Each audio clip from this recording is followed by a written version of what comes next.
এই হলো deadline communications private limited. আপনারা দেখছেন এক্সপ্রেস নিউজ, খবর নেয়, খবর দেয়।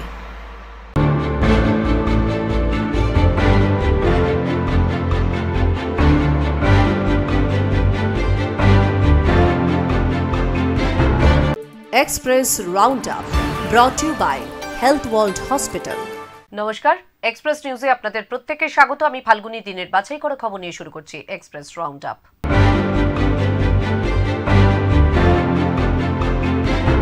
বীরভূমে কেষ্ট হলেন বাঁশিহারা। বীরভূমে রইল না জেলা সভাপতির পদ। বাঁকুড়াতেও ব্যাপক রদবদল। এভাবেই জেলায় জেলায় বড়সড় সাংগঠনিক রদবদল করল তৃণমূল কংগ্রেস। বীরভূমে গুরুত্ব কমল অনুব্রতর। নতুন মুখে ভরসা রাখল তৃণমূল কংগ্রেস।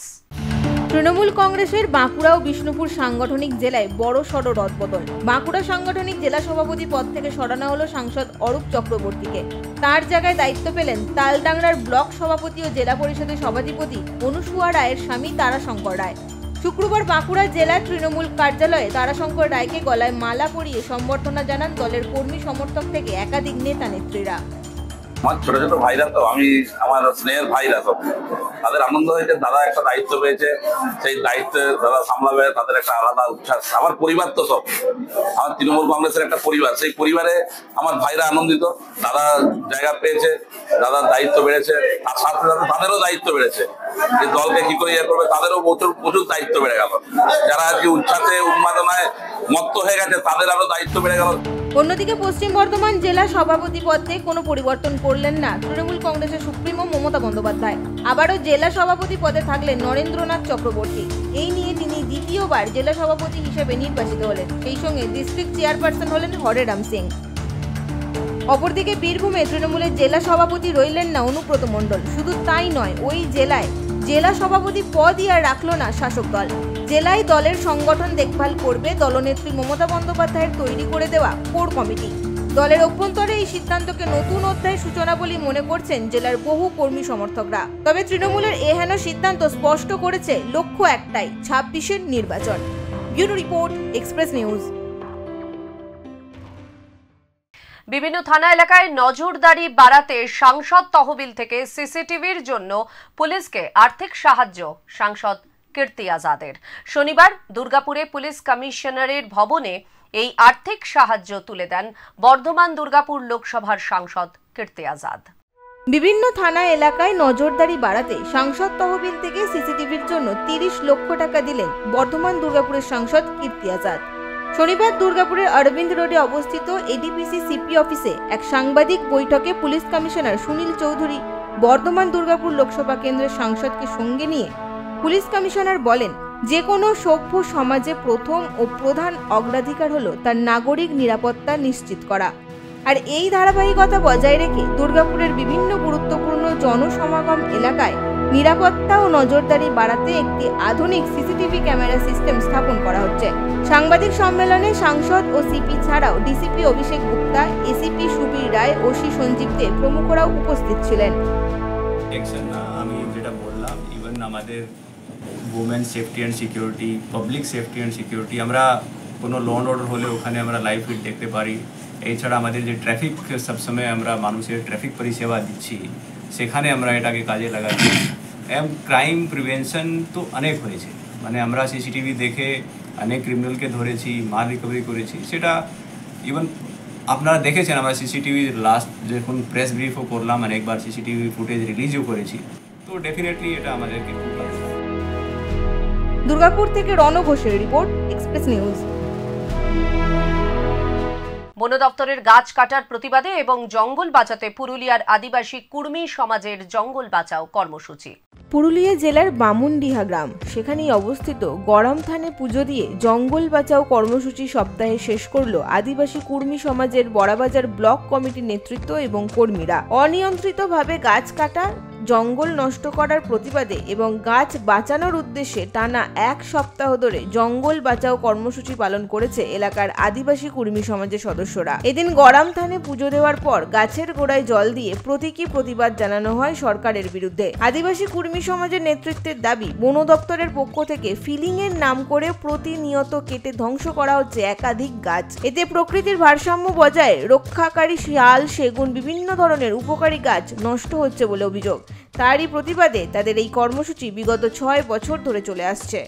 করছি 10 থেকে 16 মে একটা প্রতীকী আর কি, যে এই প্রতীকী এই গাছের গোড়ায় জল দেওয়ার মাধ্যমে আমরা একটা বার্তা সর্বস্তরে পৌঁছান দিতে চাইছি যে আপনারা যে যেখানে আছেন প্রাকৃতিক জঙ্গল ধ্বংস করা থেকে সবাই কিন্তু এর প্রতিরোধ করুন আর কি।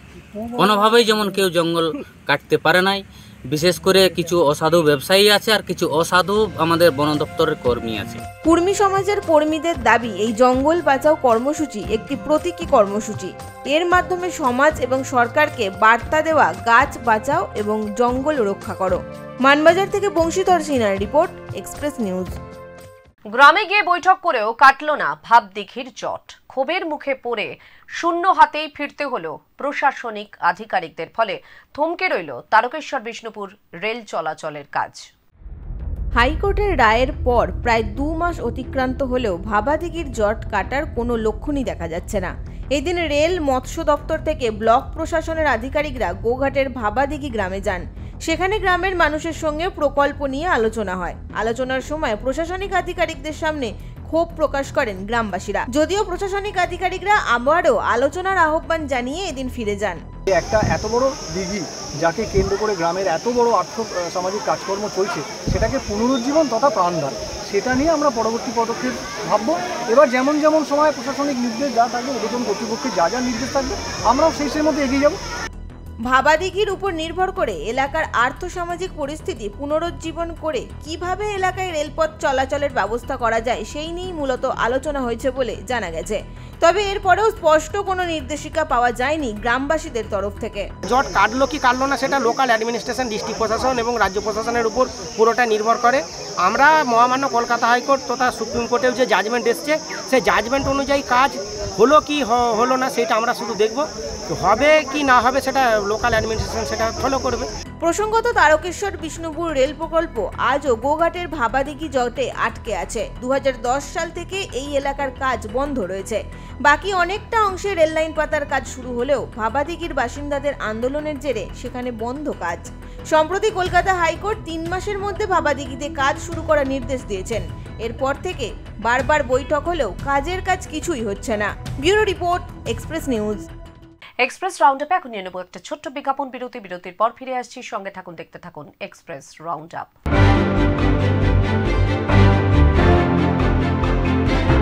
চিকিৎসা ক্ষেত্রে এক যুগান্তকারী নাম হেলথ ওয়ার্ল্ড হসপিটাল। অত্যাধুনিক চিকিৎসা পদ্ধতি, অভিজ্ঞ ও স্বনামধন্য ডাক্তারদের সুপরামর্শ, এক ছাদের তলায় সব রকম টেস্টের ব্যবস্থা সম্পন্ন হেলথ ওয়ার্ল্ড হসপিটাল মানেই স্বাস্থ্যক্ষেত্রে এক ধাপ এগিয়ে যাওয়া। আমাদের ঠিকানা সৃষ্টিনগর, কন্যাপুর, আসানসোল, ওয়েস্ট বেঙ্গল 713305।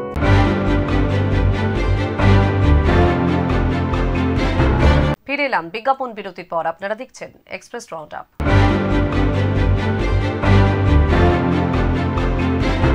অপারেশন সিঁদুরের মধ্য দিয়ে ভারতের জয়গান প্রতিষ্ঠা করেছে ভারতীয় সেনা। তাদের সাফল্যকে সম্মান জানাতে বাঁশবেড়িয়ায় তিরঙ্গা যাত্রা কর্মসূচি। বাঁশবেড়িয়ায় অনুষ্ঠিত হলো এক বিশেষ তিরঙ্গা যাত্রা, যার আয়োজনে ছিলেন এলাকার বিশিষ্ট সমাজসেবী দেবব্রত বিশ্বাস। অপারেশন সিঁদুর নামক ভাবনাকে কেন্দ্র করে এই পদযাত্রা শুরু হয় বাঁশবেড়িয়া কলবাজার থেকে এবং তা শেষ হয় বাঁশবেড়িয়া ফুটবল খেলার মাঠে। বিশাল এই তিরঙ্গা যাত্রায় অংশ নেন ধর্ম বর্ণ নির্বিশেষে সকল সম্প্রদায়ের সাধারণ মানুষ। তিরঙ্গা যাত্রার শুরুতে লাল বাহাদুর শাস্ত্রীর মূর্তিতে মাল্যদান করে পদযাত্রা শুরু করেন তারা। পদযাত্রার মূল উদ্দেশ্য ছিল ভারতের বীর সৈনিক ও শহীদদের প্রতি সম্মান জ্ঞাপন এবং দেশের ঐক্য ও গর্বের বার্তা ছড়িয়ে দেওয়া। এই কর্মসূচি কাশ্মীরের পেহেলগাঁওতে ঘটে যাওয়া হামলা এবং সেই ঘটনায় নিহত নিরীহ নাগরিক ও সন্ত্রাসবাদীদের হাতে নিগৃহীতা নারীদের কথা বলেছেন। বিএসএফ এর শেখ ইমতিয়াজ মারা গেছে অফিসার, মন্টু আলী শেখ মারা গেছে, আমাদের সেনাবাহিনীর জওয়ানরা মারা গেছে। তো এই দেশ আমাদের সবাইকার, সেকুলার দেশ, এবং এই মিছিলে দেখবেন আপনারা হিন্দু মুসলিম সমস্ত আমরা সবাই রাষ্ট্রবাদী। আমার সংখ্যালঘু ভাইয়েরা, মনোহর ভাই আছে এখানে, পান্ডুয়া থেকে কামালরা আসছে, এবং আমরা সবাই, রাকেশরা আসছে, আমাদের কলকাতার লিডার, স্টেটের লিডার, আমরা সবাই মিলে এই পদযাত্রা আজকে আমরা করছি। একটা বিভাজন করবে, কিন্তু তারা ব্যর্থ হয়েছে। তারা দেখেছে আমাদের ভারতবর্ষের সমস্ত জাতি ধর্মের মানুষ দেশের লড়াইয়ের সময় আমরা সবাই এক জায়গায়, এবং প্রত্যেকে আমরা রাষ্ট্রবাদী মানুষ। এই যাত্রায় উপস্থিত ছিলেন বিজেপি নেতা রাকেশ সিং। তিনি প্রধানমন্ত্রীর নেতৃত্বে পরিচালিত অপারেশন সিঁদুরের সাফল্যের সঙ্গে দেশের সেনাবাহিনীদের বীরত্বের কথা তুলে ধরেন। लेकिन भारतवर्ष में भी सिंदूर ऑपरेशन का जरूरत है, इसलिए कि यहाँ भी लोग ऐसे लोग हैं जो कि इसके खिलाफ में आवाज उठा रहे हैं शांति के नाम पर। এই তিরঙ্গ যাত্রা নিরাপত্তায় ছিল বিশাল পুলিশ বাহিনী। তবে এই কর্মসূচি শুধু একটি পদযাত্রা নয়, এটি ছিল ভারতের আত্মবিশ্বাস, ঐক্য এবং শক্তির এক গর্বিত বহিঃপ্রকাশ।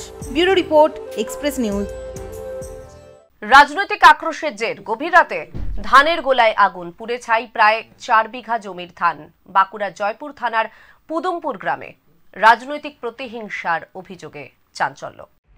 বিরোধী রাজনৈতিক দলের সঙ্গে যুক্ত থাকার শাস্তি। রাতের অন্ধকারে 4 বিঘা জমির ধানে আগুন লাগিয়ে পুড়িয়ে দেওয়ার অভিযোগ উঠল দুষ্কৃতীদের বিরুদ্ধে। স্থানীয় সূত্রে জানা গেছে, মধুসূদন লোহার ভাগ চাষি হিসেবে কাজ করেন, অন্যের জমিতে চাষ করে জীবিকা নির্বাহ করেন। সেই মতো লোকের জমি ভাগে নিয়ে বোরো ধান চাষ করেছিলেন এই চাষি। সেই ধান মাঠ থেকে তুলে এনে বাড়ির পাশে গোলা করে রাখা ছিল। অভিযোগ, গভীর রাতে দুষ্কৃতীরা ওই ধানের গোলায় আগুন লাগিয়ে দেয়। ভোরে পাশের বাড়ির এক ব্যক্তি আগুন দেখতে পেয়ে পরিবার ও গ্রামবাসীদের খবর দিলে সঙ্গে সঙ্গে ছুটে আসেন স্থানীয়রা। স্থানীয়দের সহযোগিতায় আগুন নেভানোর চেষ্টা হলেও ততক্ষণে পুড়ে ছাই হয়ে গিয়েছে সম্পূর্ণ ধানের গোলা। তবে পরিবারের অভিযোগ, রাজনৈতিক আক্রোশ থেকেই এই ঘটনা। ওই বিজেপি করতে তো ছেলেটা আজকে জানি ওরা ধরিয়ে দিয়েছে, বুঝতে আমরা তো বুঝতে পারি, নাহলে এমনি তো আমাদের কোনো সূত্রপাত নাই তো। সত্যি কথাই তো, হ্যাঁ মনে হচ্ছে ওইটাই করেছে। জানা গেছে ওই চাষির পরিবার স্থানীয় বিজেপি দলের সদস্য। সে কারণে রাজনৈতিক আক্রোশ থেকে উদ্দেশ্য প্রণোদিত ভাবে ধানের গোলায় আগুন লাগিয়ে দেওয়া হয়েছে, এমনটাই অভিযোগ। সে তাপস লোহার যে চাষি, আমাদের ভারতীয় জনতা পার্টির শক্তি প্রমুখ, এর কয়েকদিন আগে ওই তাপস লোহারের ওই লোকের জমি চাষ করেছিল আলু, 25 বস্তা আলু রাতের অন্ধকারে চুরি করে নেয়। আমাদেরকে ভাবিয়ে তুলছে যে পশ্চিমবঙ্গ বর্তমানে সমাজ বিরোধীদের মুক্তাঞ্চলে পরিণত হচ্ছে আস্তে আস্তে। পুলিশি তদন্ত শুরু হলেও এখনো পর্যন্ত কেউ গ্রেপ্তার হয়নি। এই বিষয়ে তৃণমূলের পক্ষ থেকে কোনো প্রতিক্রিয়াও মেলেনি। Bureau report, express news. Dinhata পুলিশের বড় সড় সাফল্য।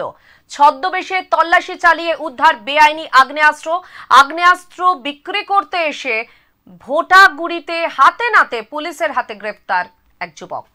বেআইনি আগ্নেয়াস্ত্র বিক্রি করতে এসে হাতে নাতে এক যুবককে গ্রেপ্তার করল কোচবিহারের দিনহাটা থানার পুলিশ। ভেটাগুড়িতে দিনহাটা পুলিশ অভিযান চালায়, সেখান থেকেই অবৈধ অস্ত্র সহ এক যুবককে গ্রেপ্তার করে তারা। পুলিশ সূত্রে খবর, ধৃতের নাম অবিনাশ রায়। জানা গেছে তার বাড়ি কোচবিহারের পুন্ডিবাড়ি সাজের পাড় এলাকায়। সূত্রের খবর, গোপন তথ্যের ভিত্তিতে রাতে ভেটাগুড়িতে ছদ্মবেশে অভিযান চালায় পুলিশ। এ সময় অবিনাশ রায় নামে ওই যুবক বিক্রির উদ্দেশ্যে বেআইনি আগ্নেয়াস্ত্র নিয়ে হাজির ছিল ভেটাগুড়ি মহাকাল ধাম এলাকায়। সেখান থেকেই পুলিশের সন্দেহ হয় তার উপর। এরপর তাকে আটক করে পুলিশ। তল্লাশি চালিয়ে তার কাছ থেকে উদ্ধার হয় একটি ইম্প্রোভাইজড ওয়ান শাটার আগ্নেয়াস্ত্র ও একটি কার্তুজ। পরবর্তীতে তাকে গ্রেপ্তার করে দিনহাটা থানায় নিয়ে যাওয়া হয়। তবে অভিযুক্ত কোথা থেকে বা কিভাবে আগ্নেয়াস্ত্র পেল, পাশাপাশি কাকে বিক্রি করার উদ্দেশ্য ছিল, সে বিষয়ে তদন্ত শুরু করেছে পুলিশ। পুলিশের পক্ষ থেকে জানানো হয়েছে ধৃত ব্যক্তির বিরুদ্ধে অস্ত্র আইনে মামলা দায়ের করা হয়েছে। তবে জেলার বিভিন্ন জায়গা থেকে একের পর এক আগ্নেয়াস্ত্র উদ্ধার ঘিরে আতঙ্কে গোটা কোচবিহারের বাসিন্দারা। Bureau report, express news.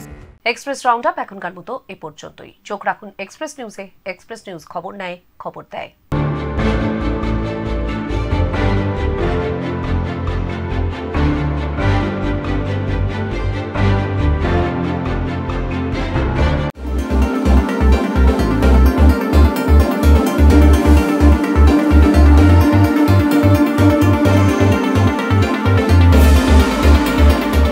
আগামী 10ই জুন ওনাদের 24 বছর পূর্তি উপলক্ষে ওনাদের সৃজনীতি অনুষ্ঠান হবে।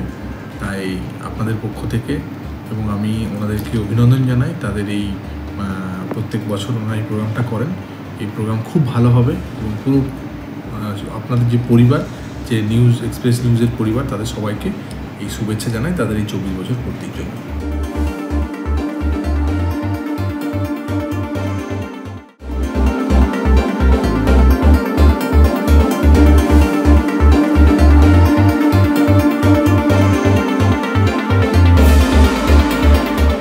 এক্সপ্রেস নিউজ আগামী 10ই জুন তাদের 24 বছর যাত্রাপথ সম্পূর্ণ করছে। ঝাড়গ্রাম মহকুমা প্রশাসনের তরফ থেকে অনেক শুভেচ্ছা। সংবাদ মাধ্যম যেভাবে গণতন্ত্রের অন্যতম একটি স্তম্ভ হিসেবে কাজ করে, আমি আশা করব এক্সপ্রেস নিউজ একইভাবে খুব দায়িত্বশীল সংবাদ মাধ্যমের ভূমিকা পালন করবে।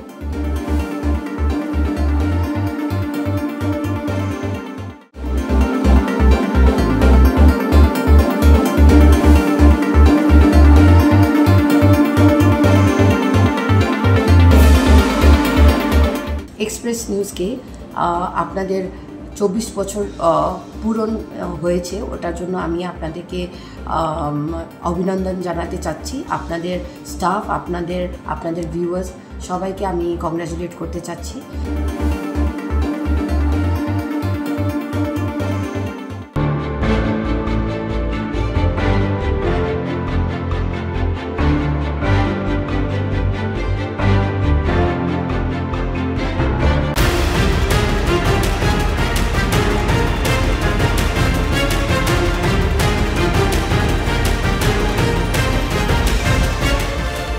এই হলো ডেডলাইন কমিউনিকেশনস প্রাইভেট লিমিটেড। আপনারা দেখছেন এক্সপ্রেস নিউজ, খবর নেয়, খবর দেয়।